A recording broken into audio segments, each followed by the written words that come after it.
The image of the witch and the practice of witchcraft are among the most instantly recognizable in Western mythology. I mean, you know, right? Pointy hat, lustful revelry in the forest, living deliciously, flight atop a broom, and bringing ruin through sorcery. All the dangerous stereotypes have somehow led to the deaths of tens of thousands of people, and then also have become staple Halloween costumes. The witch and witchcraft are indelibly imprinted on our collective psyche. But these concepts did not appear all at once in history. Indeed, this conception of the witch really developed over several centuries and only really coalesced into our shared stereotype during the Victorian period, the same period that gave us, I don't know, pilgrims with buckle hats. The pilgrims didn't wear buckle hats. But where does the witch as we know her first appear in history? Who invented the witch? Curiously enough, we have a relatively good answer to just that question. The witch, as we know her, probably first appears in a text called the Formicarius of Johannes Nider, composed sometime between 1436 and the end of his life in 1438. And it's in that text that previous centuries of heresy hunting, shifts in inquisitorial doctrine about how certain forms of sorcery could, in fact, be heretical, and Nider's own desire to reform the church. Yeah, reform the church. All came together to generate something like we would recognize as a witch. Let's explore the origins of the witch in Nider's 15th century text, the Formicarius, the anthill. Make sure to subscribe for weekly explorations and topics in esoteric history. And if you'd like to support this work of providing evidence-backed, free, and accessible content, then I hope you go check a look at our Patreon and check out some of the cool merch that we have on the channel. Every bit of your contributions goes to literally keeping the lights on. If you're new to the study of esotericism and you want to get the lay of the land with reliable texts, make sure to check out my study guide full of peer-reviewed, carefully researched topics and books that you can take a look at. And if you're interested in historical books, like actual ancient tomes on the occult and the mystical, check out the bookstore over at Esoterica Rare Books. You can find all those links in the description and in the pinned comment. But now, let's turn to the Formicarius, literally Latin for anthill, as I said, the first text to truly conjure the witch into the European imagination. I'm Dr. Justin Sledge, and welcome to Esoterica, where we explore the arcane in history, philosophy, and religion.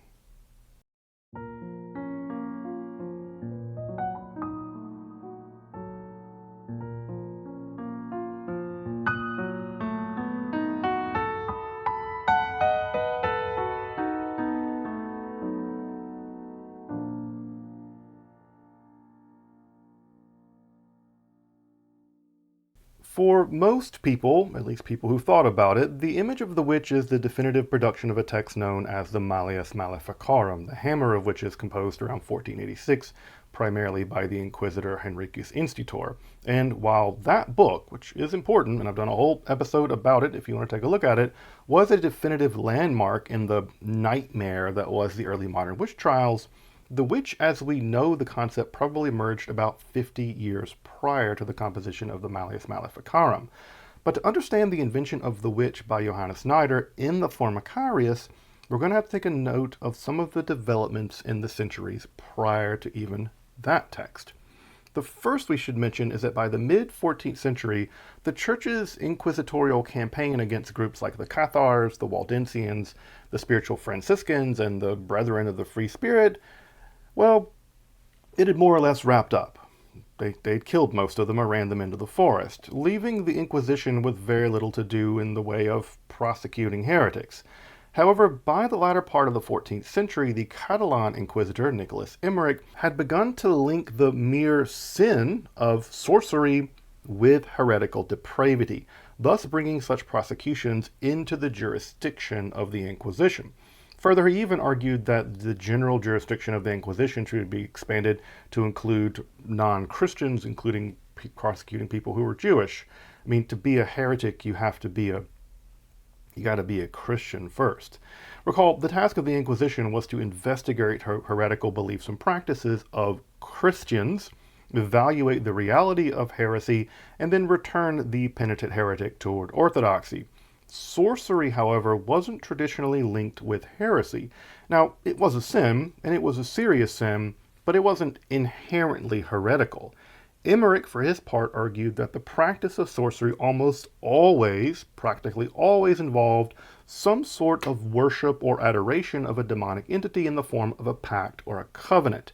And given that such improper worship or adoration was already duly regarded as savoring of manifest heresy, yes, that is the technical language, savoring of manifest heresy, the link of sorcery as heresy was relatively easy to make for Emmerich.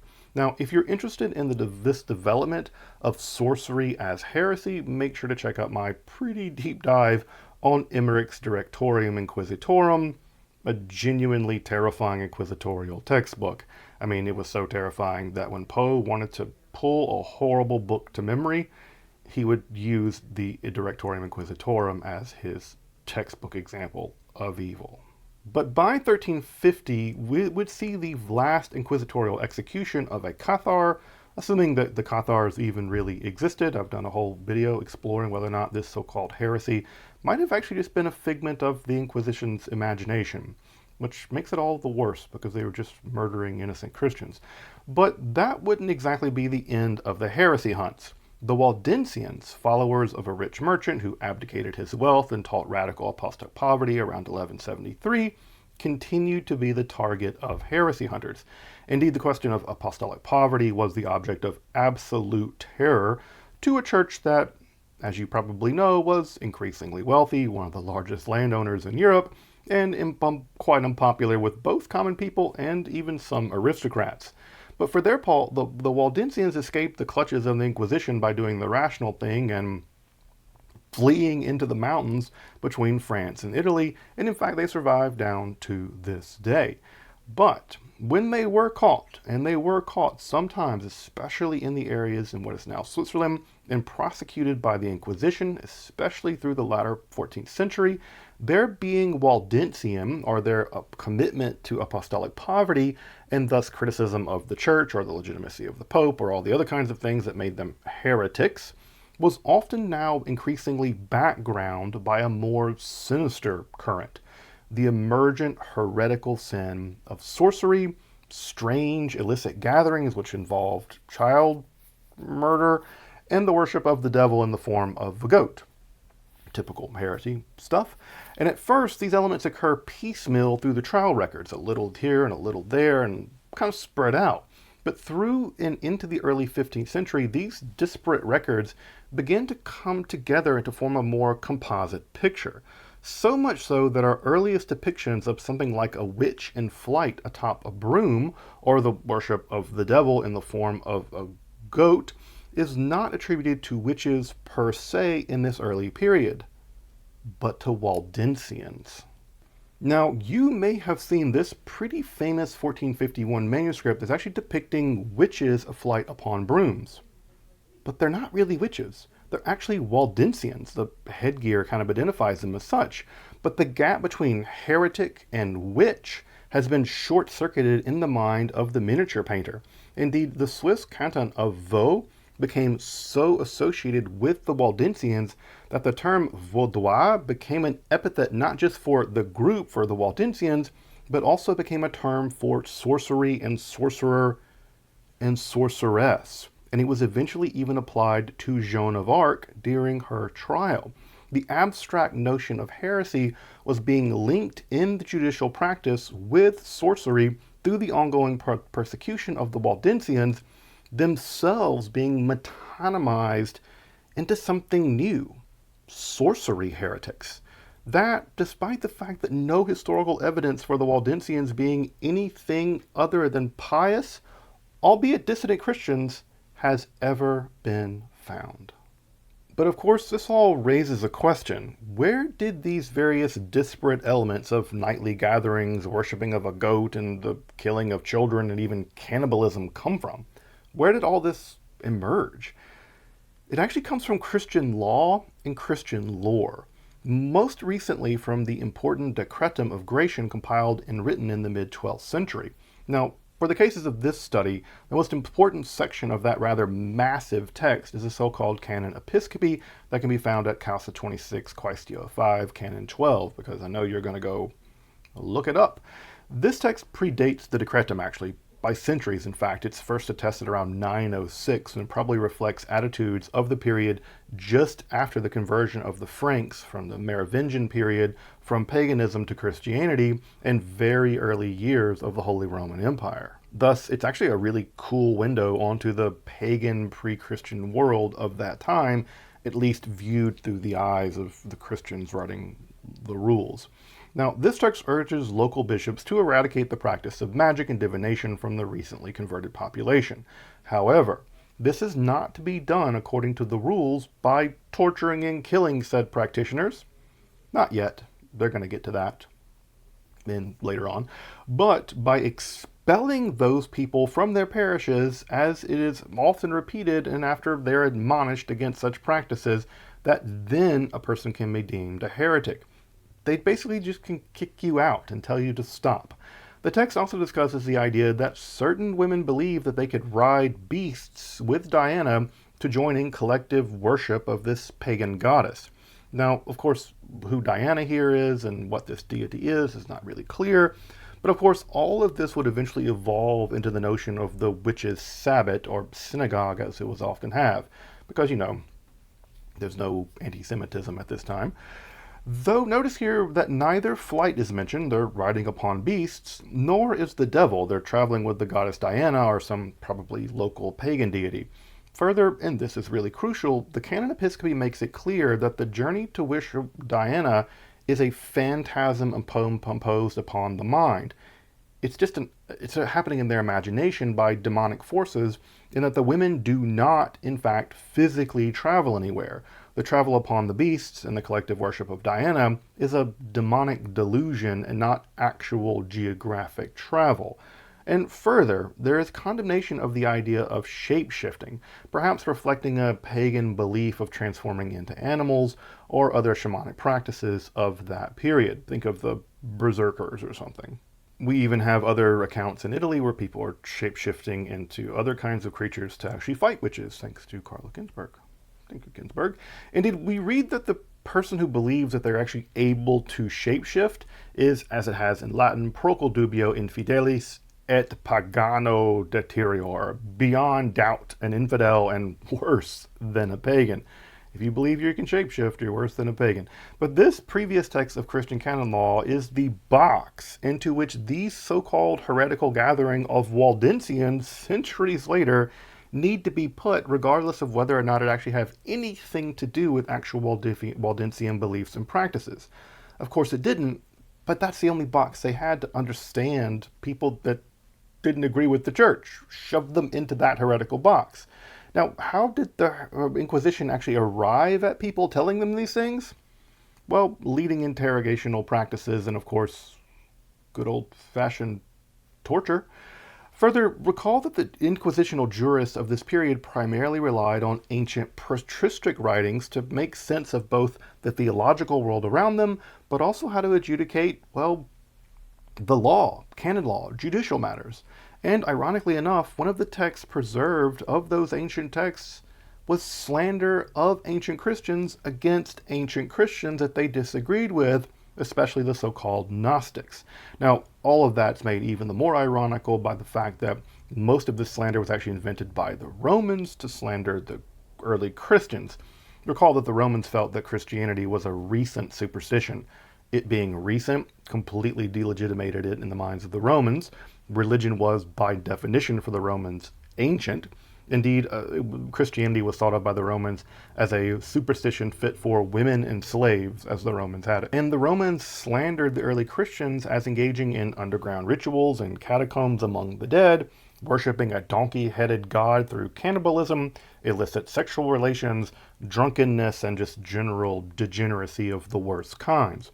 Of course, now, some of this slander was actually probably deliberate misinterpretations by the Romans of Christian sacramental practices, such as the Eucharist or the Holy Kiss, but the slander was so compelling that the Christians themselves adopted it to be used and deployed against other Christians they didn't like.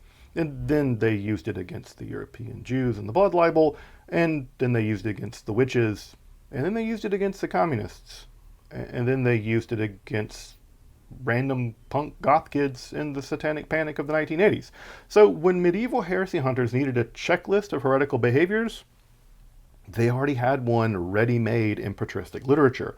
A list extractable, of course, from people subjected to, you guessed it, leading inquisitorial interrogation practices, which I discussed in my video on Nicholas Emmerich, and of course, good old-fashioned torture. It was the Middle Ages, after all. But, as I mentioned, most of these heretical Waldensian trials through the early 15th century were partial fragments, only partial fragments of what would become the witch narrative of what scholars now call the elaborated theory of witchcraft. And trials at Carcassonne and Toulouse, Inquisition's real heartland in the region through the 1400s, along with others in northern Italy before spreading eventually to places like Metz in Germany in the 1440s, often only had, again, fragmentary elements, shards of what eventually will become the definitive narrative that we now associate with witchcraft. But early on in the trials, the heretics engaged in sorcery and relations with the devil because they were heretics, Waldensians or some such heretic. But for the concept of the witch to become fully independent as a kind of meme unto itself, it would need to be amputated from this Waldensian anchor. It would need to become a heresy all of its own, and it would need all of those disparate elements of the narratives of the late 14th and early 15th centuries. Those all would need to be welded together into one composite sect. The women-led witch heresy, which sought to destroy all of Christendom in a final satanic outrage against God. And the first glimmer of that concept, the so-called elaborated theory of witchcraft, that would lead to the outbreak of the early modern European witch trials, it first appears in a mature form in the Formicarius of Johannes Nider. Johannes Nider, who died in 1438 right after completing the Formicarius, was in fact himself a really popular preacher and, most importantly, a church reformer. And it's from this view of Nider as a reformer of the church that we have to understand the text of the Formicarius. Written in the last few years of his life, the text is a type of preaching manual framed around all things, an elaborate series of metaphors about ants. Yeah, the insect, the ant. Formicarius literally means anthill in Latin. The first book focuses on the righteous acts of various people and is organized around the various occupation of ants, the various things ants do in their anthill world. The second book deals with revelations and prophetic visions. It was actually based on the different forms of the movements of ants. The third book examines false visions using the various sizes of ants as tools of instruction. The fourth book deals with virtuous lives of saints, employing the life cycle of the ant. How he knows this about ants, I don't know. The fifth book, the most famous, and I'd argue responsible for the invention of witches as we know them, and the topic of this episode, is structured around the various colors of ants. But yeah, ants. Dude was into ants. I mean, so was Aristotle, actually, and we have to admit, I mean, they are pretty cool. They can carry like multiple times their own body weight and stuff like that. But all this cool ant imagery aside, the text takes the form of a student interrogating his theology teacher, who uses the opportunity to clear up all manner of misunderstandings floating around during this time period. But rather than just using droll, boring, scholastic argumentation, the teacher actually draws contemporary examples, at least contemporary to them, to stave off the boredom of the student and keep a student interested in the questions of theology. Like teaching about how to deal with parasocial relationships by invoking, I don't know, Chapel Rowan as opposed to, say, Plato. Did parasocial relationships exist in Plato's Chapel Rowan? But this focus on reform here, reaching a new generation of students and using contemporary examples, is all really important. It armed preachers of Nider's time with contemporary accounts of pressing issues that could be used in local preachings, all in the interest of actually reaching people with the message of Christianity. No one cares about what happened 600 years ago. They want to learn about modern saints. That matters here. Nider was reform-minded. He was a reform-minded person, felt that such reforms were the key to staving off the worst possible outcome for Christian people, to fall into the perdition of the soul precisely through heresy. Further, Nider even suggested that the appearance of all these new weird heretical groups, including witches, was the result of the church failing to reach common people through preaching, through community service, and because of the church's incredible wealth and, frankly, its corruption. Again, Nider is a reformer. Thus, it's not through the lens of the zealous inquisitor that the witch emerges, but as a reformer who sees the witch heresy as something emergent from a church not properly shepherding her flock. Further, Nider sees this emergent witch heresy as something rather new. It's kind of a new form of heresy, and thus it should be possible to eradicate it primarily not through violence and torture, but through preaching and education and loving service to the community, something that the Dominicans could have learned a bit more about. People, he argues, turn to Satan and sorcery out of desperation and protest to a corrupt church. No one turns to sorcery and devil worship when things are going good for them. They go to that when things are going bad. And those are two conditions that the church itself could solve, thus eliminating the heresy in its cradle. But to do so, Nider wants to diagnose the nature of this novel heresy, and to do so he draws on various reports of this emergent sorcery heresy that he had gathered while serving as a legate at the Council of Basel, especially tales of sorcery trials emerging from the region of the Sema Valley in Switzerland. Basically, Nider gathered all of the data he could about this new emergent sorcery heresy trials. He synthesized them into one narrative and then corrected that narrative around the standard theological positions of his day, basically the scholasticism of his day. In effect, he created the concept of witchcraft, and in turn, he invented witches as we know them. But what did this heresy actually look like to Nider? At its core were people. Many of the tales that Nider actually gathers focused on men just as much as women that had entered into a pact with Satan to gain supernatural powers by rejecting and actively resisting the church. However, of course, the joke's on them. Demons can't really alter nature. Only God can do that. But the demons can produce various kinds of illusions through trickery unless God wills otherwise. Thus, the soul for magic trade is always a scam, and Nider has real pity on people who are duped by these satanic, demonic scammers. But the principal means by which the Maleficii, the technical Latin term for witch, wish to do harm is 7 different primary modes. They wish to inspire love, which is really just lust. They want to inspire hatred. They want to cause impotence, because dudes are always terrified about the junk. They want to induce disease, killing. They want to cause madness. And they want to injure property, especially animals. Of special interest and horror to Nider is harm done to children, babies, and fetuses, including harvesting their bodies to create various potions and poison, a principal use of which was for a shape-shifting potion. By the way, this anxiety continues to exist in all this adrenochrome madness and QAnon. In fact, one of those potions is actually used to induce people into the heretical order itself.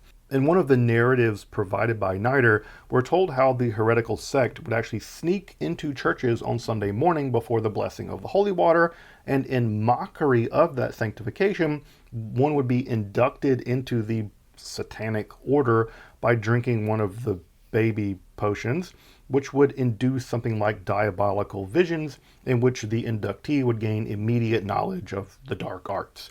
In fact, these narratives around which Nider builds up the character of the witch are almost medieval anthropological in character. He's building this narrative up from disparate elements and saying, this is all one thing. That shape-shifting potion that I mentioned is actually attested in another text by a sorcerer named Scavius, who would actually escape his enemies, including inquisitors, by using that potion to turn into a mouse. Why he wouldn't turn into a lion and just eat them, but he would turn into a mouse. However, one time he was too slow on the draw with the potion, and he was near a window, and he caught the business end of a sword and some spears. That was the end of that dude. At any rate, he had a disciple named Hopo, who in fact would go on to teach another famed necromancer that we do name named Stedlin, whose trial record actually partially survives. He was especially famous for weather magic, which was terrifying for the very agricultural economy of that time, especially through summoning up storms and hail. Though apparently the magic he practiced wasn't terribly precise, he confessed to having thrown a hen into the air, and then a demon would grab it, and it would rain down hail and lightning, but not always on the desired target. It would just like randomly hail. He could also transport hay, grain, and manure. He could cause children to drown in front of their parents. He could drive horses to madness by touching the stirrup. He could predict the future. He could create horrible smells, especially when he was getting arrested. People were terrified to arrest him. He could fly through the air. I could go on. This is typical witch, warlock stuff. But speaking of flight, Nider actually discusses the case of a woman who claimed that she could fly through the air to meet Diana. Remember that one?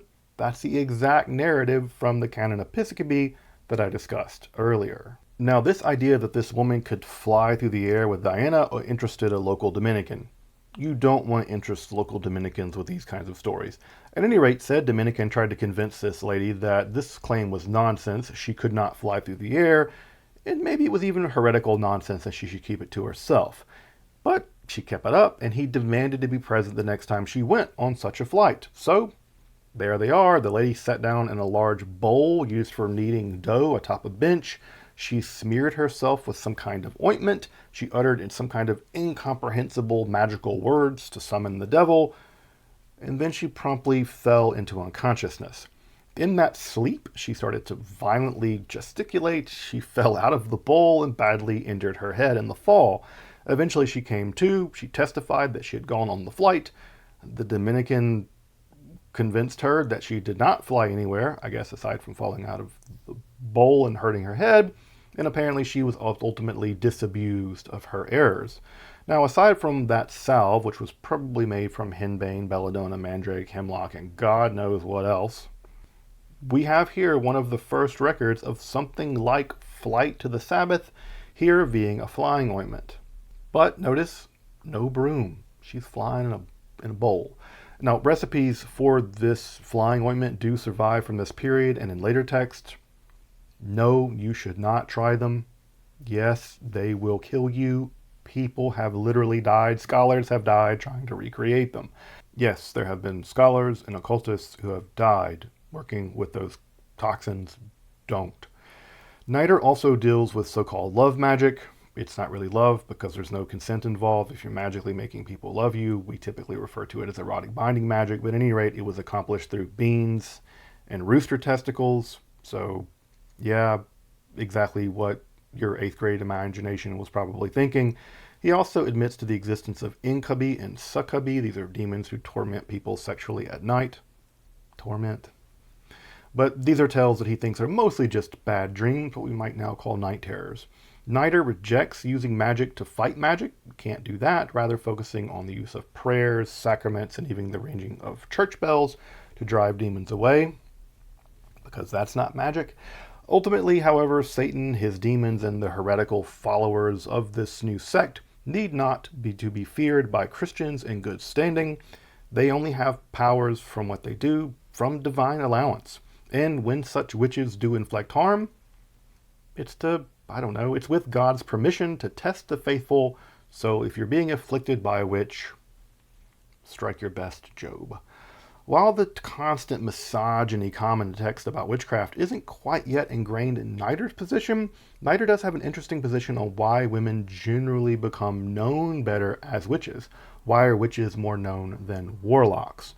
Well, of course, general moral weakness. Recall that Eve was the first to fall to temptation. But women are well known for witchcraft not because there are just so many more of them than men. Again, many of the cases that Nider goes through are about men witches.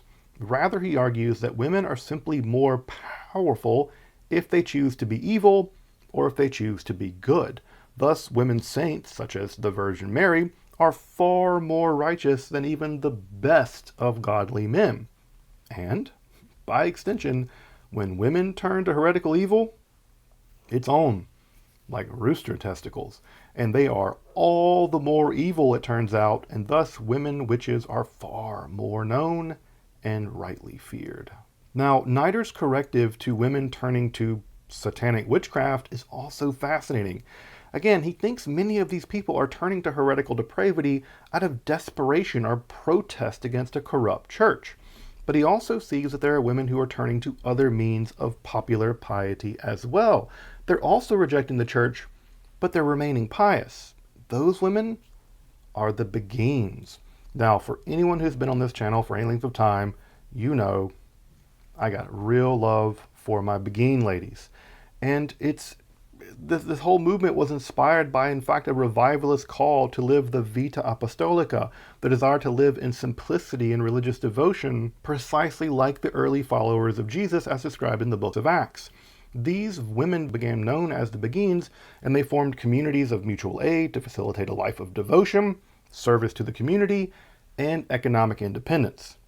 That last part, women's economic independence and autonomy, that scared the dudes.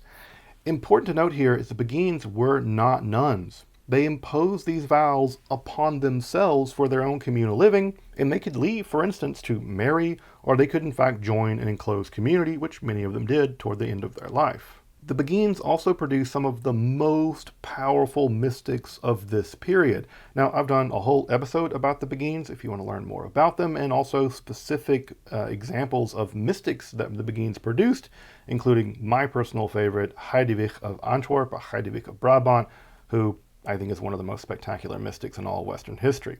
And while their piety is impressive, opinions about them were sharply divided in Nider's day. They were independent women.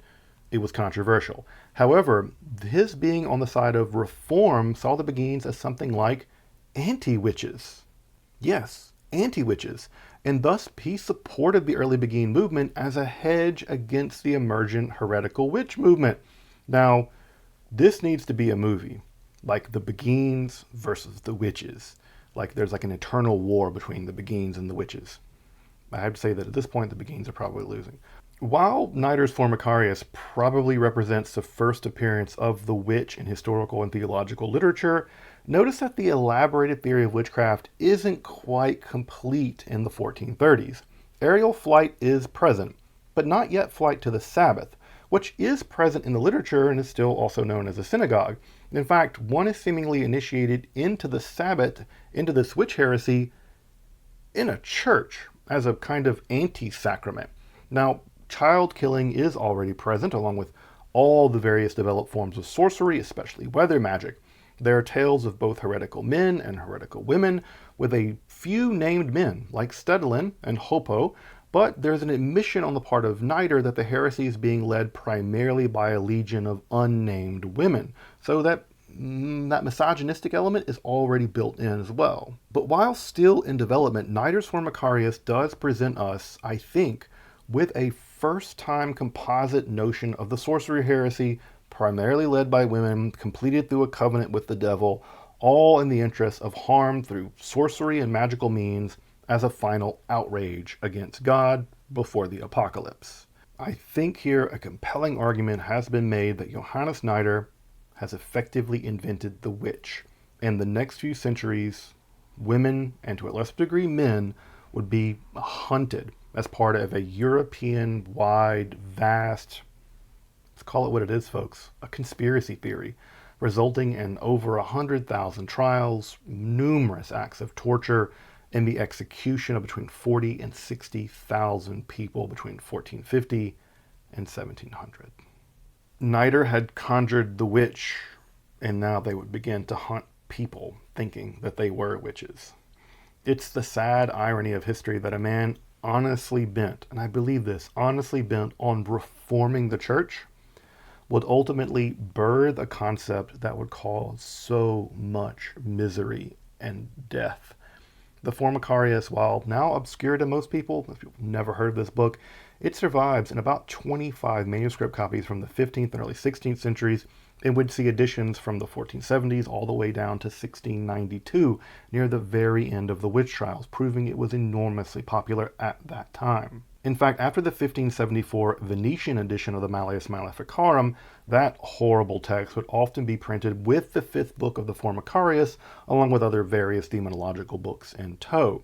The fate of a text hoped to reform the church was then hitched to one that, frankly, would tarnish the reputation of the church forever.